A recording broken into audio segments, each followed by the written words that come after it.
Ended question और दूसरा होता है close ended question. Open ended और क्लोज एंडेड क्वेश्चन का यूज करना बहुत जरूरी है। प्रॉब्लम कहाँ होता है कि मानो मैंने उसको प्रोडक्ट बताई, उसको प्रोडक्ट अच्छी लग गई, तो उसके बाद हम क्या करते हैं, प्रोडक्ट उसको पसंद आ गई, उसके बाद हम क्या करते हैं,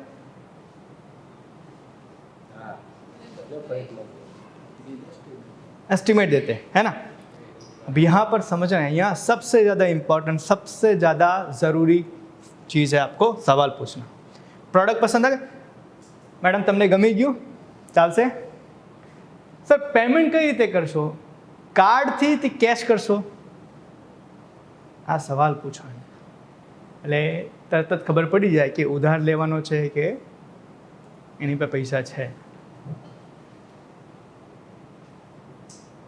नहीं तो होता क्या है, हमने एस्टिमेट बनाया, हमने बिल बनाया, हमने सब कुछ बना दी, उसके बाद में બધા કઈ વાંધો આ ટોકન રાખી લો, બાકીના પૈસા તમને 2 મહિનામાં આપી, એટલે તમારું આખી મહેનત પાણી। પહેલાં જ પૂછી લો, પ્રોડક્ટ ગમ્યું, पसंद आया प्रोडक्ट? सर पेमेंट कैसे करेंगे, कार्ड से कि कैश? अगर वो बोलेगा कैश तो आपको पता है कि उसके पास पैसा है, अगर वो बोलेगा कार्ड तो भी आपको पता है कि आपके पास, उसके पास पैसा है। लेकिन उसके पास पैसा नहीं है, या वो ये सोच के आया कि उधार लेकर जाऊंगा, तो वो पहले ही बताएगा कि ना ना पेमेंट થોડુંક જ છે, બાકી છે ને ઉધારી લેવાની છે। तो आपको समझ जाना है कि अब उसके पीछे ज़्यादा मेहनत। हमारी क्या प्रॉब्लम होती है, हम ये पूछते नहीं है, इसलिए हम पूरी मेहनत करने के बाद में लास्ट में जब पैसे की बारी आती है तो पता चलता है वो 5,000 ही लेकर आया था और बाकी का उधार करने के लिए आया। तो आपकी मेहनत 0। क्लियर? तो आपको पूछना है कि कार्ड से कि कैश। सर बिल पे किसका नाम होगा, आपका क्या आपकी वाइफ का? पूछो। सर चलो बिल बनाते हैं। यहां पर हमेशा ध्यान रखना है कि उधार वही कस्टमर लेकर जाता है जो दुकान वाला उधार देता है। उधार वही ग्राहक लेता है जो दुकान वाला उधार देता है। आप में से किसी का ईएमआई चल रहा है, कोई भी ईएमआई, बाइक का, मोबाइल का, घर का, गाड़ी का कोई ईएमआई चल रहा है? सर फोन आता है ईएमआई के लिए कि सर आपका इस तारीख को ईएमआई कटने वाला है, तो आप ऐसा बोलते हो कि नहीं इस बार नहीं कटेंगे, अगली बार काट लेना, ऐसा बोलते हैं? क्यों? सिस्टम ही है। आप उधार देते हो इसलिए आपके वहाँ सिस्टम बना है कि उधार इनके वहाँ मिलता है।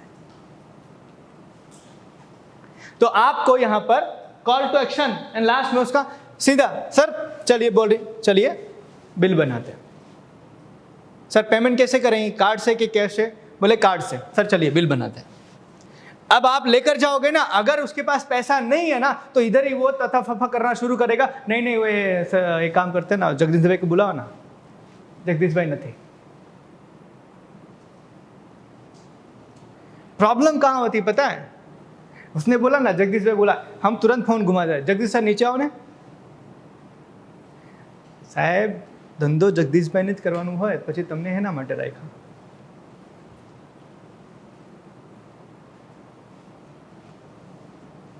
દરેક કસ્ટમરને સરને જ હેન્ડલ કરવાનું હોય કે સરને હેન્ડલ કરવાનું હોય, પછી બાકી લોકોને રાખવાનો કોઈ मतलब? सर जिस दिन फोन आया बोलना एक काम करो आप बाहर जाओ, मैं आपकी जगह आता। समझो ये चीज आप नहीं सीख रहे हो ना, इसलिए आपको बार बार सर की जरूरत पड़ती है। आपने पूछा कि सर पेमेंट कैसे करेंगे, कार्ड से कि कैश है? उसने बोला कैश करेंगे, चलिए सर बिल बनाते हैं। आप गए अकाउंटेंट के पास में, सर इनका बिल बना दो। अब अकाउंटेंट सीधा उनके पास बिल बना के पेमेंट ले लेगा, आपका रोल खत्म, आपका रोल खत्म है, ये आपका क्लोज हो गया। और दूसरी चीज, हम ज़्यादा डिस्कस भी नहीं कर रहे कि सर क्रेडिट के ऊपर कि उधार के ऊपर, सर हमारा ત્યાં અમને અધિકાર નથી ક્રેડિટ આપવાનો।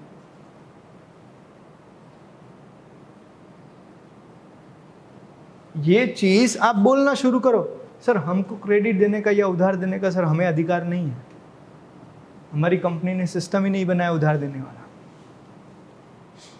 आप मांगोगे आपको पैसा मिलेगा, तो ये आपको इस तरीके से आपके कस्टमर को क्लोज करना है।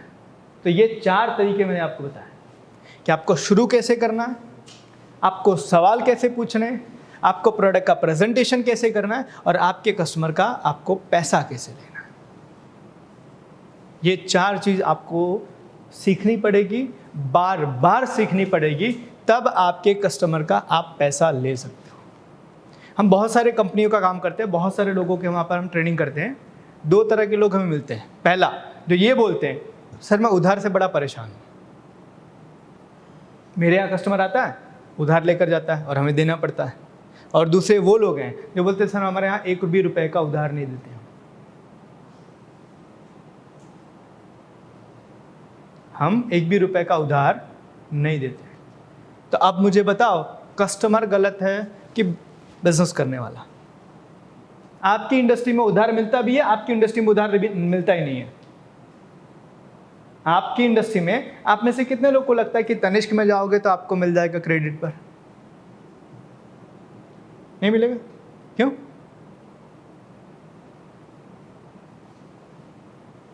आपके वहां जो कस्टमर आता है ना, आपके यहाँ जो कस्टमर आता है ना उधार लेने के लिए, वही बंदा थैला भर के पैसा लेकर जाता है तनिष्क में देने के लिए। जो आपके यहाँ से उधार लेकर जाता है वो दूसरे के वहां पे कैश देने जाता है। ऐसा क्यों? ऐसा क्यों? क्योंकि दूसरे ने सिस्टम बनाया कि हमारे यहाँ उधार नहीं चलता है और हमने सिस्टम बनाया कि हमारे यहाँ बुद्धू चाल है। तो आपको ये 4 तरीके सीखने पड़ेंगे आपके कस्टमर को एंटर करने से लेके उसका बिल बना के उसका पैसा लेने तक का। आपको ये 4 तरीके सीखने पड़ेंगे, जिसको हम कहते हैं how to do effective presentation. ये 4 तरीके, opening, probing, supporting and closing. Clear हो रहा है? ऊपर से जा रहा है? थोड़ी हार्ड चीज़ें लग रही है कि यार ऐसा चीज़ें तो पहली बार सुन रहे हैं, ऐसा तो कहीं देखा ही नहीं, ऐसा तो कहीं।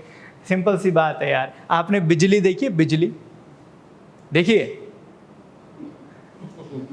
देखिए तो बिजली होती कि नहीं होती है? होती। तो जो चीज़ आपने नहीं देखी तो ऐसा तो है नहीं कि होती नहीं है। तो सिंपल सा जो मैं चीज़ें बता रहा हूँ ये हम पूरी दुनिया को सिखा रहे हैं और लोग करके अपने बिजनेस को बड़ा कर रहे हैं। लोग कर सकते हैं तो आप भी कर सकते हो। बस ये चीज़ एक बार में नहीं होगी, आपको बार बार रिपीट करना पड़ेगा, लगातार आपको इसके पीछे मेहनत करनी पड़ेगी। कर सकते हैं? हेलो हेलो हेलो हेलो, चलो ग्रेट, ओके। तो इस तरीके से आपको प्रेजेंटेशन करना है। अब ये चीज जो सबसे इंपॉर्टेंट है कि भाई कस्टमर जब बहाने बनाता है तो आपको बहाने को हैंडल कैसे करना है, तो ऑब्जेक्शन को हैंडल कैसे करें। तो 2 चीज समझना, एक होता है बहाने और एक होता है प्रॉब्लम। एक होता है बहाने और एक होता है प्रॉब्लम। तो आप समझना कि बहाने किसको कहते हैं और प्रॉब्लम किसको कहते हैं। तो बहाने ये होते हैं जब आपका कस्टमर बोलता है कोई बात नहीं मैं सोच के बताता हूँ, मैं सोचता हूँ। कई बार आपका कस्टमर बोलता है कोई बात नहीं मैं आपको 2 दिन के बाद बताता हूँ। कई बार आपको बोलता है मैं आपको फोन करूंगा। कई बार आपको बोलता है जब भी खरीदूंगा ना आपके वहां से खरीदूंगा। कई बार आप बोलता है कि भाई आप एक काम करो दोबारा आओ या मैं दोबारा आपके वहां पे आता हूँ, फिर बाद में हम खरीदी करेंगे। कई बार आपको बोलता है थोड़ा सोचने का मौका दो, मैं मेरे दोस्त से बात कर लेता हूँ, मैं मेरे घर पे बात कर लेता हूँ। कई बार बोलता है कि अभी मेरे पास पैसे नहीं है, खरीदना तो है लेकिन अभी मेरे पास पैसे नहीं है। कभी बोलता है कि आपका प्राइस बहुत ज़्यादा है। कभी ऐसा बोलता है कि आपका कॉम्पिटिटर तो इससे कम दाम में दे रहा है। और कभी बोलता है ये सारी चीज़ें जो है ना, समझना, ये सारी चीज़ें आपका कस्टमर बहाना बनाने के लिए बोल रहा है। ये सारी चीज़ें बहानेबाजी है। अगर बहानों को हैंडल करना आपको आता है तो आपका कस्टमर का बिल बना के आप भेजोगे। आप बहाने हैंडल नहीं कर सकते हो तो आपके कस्टमर खाली हाथ जाएंगे, आपके वहाँ सिर्फ आएंगे, आपसे मेहनत करवाएंगे, आपकी सारी चीज़ें देखेंगे लेकिन लेंगे कुछ नहीं।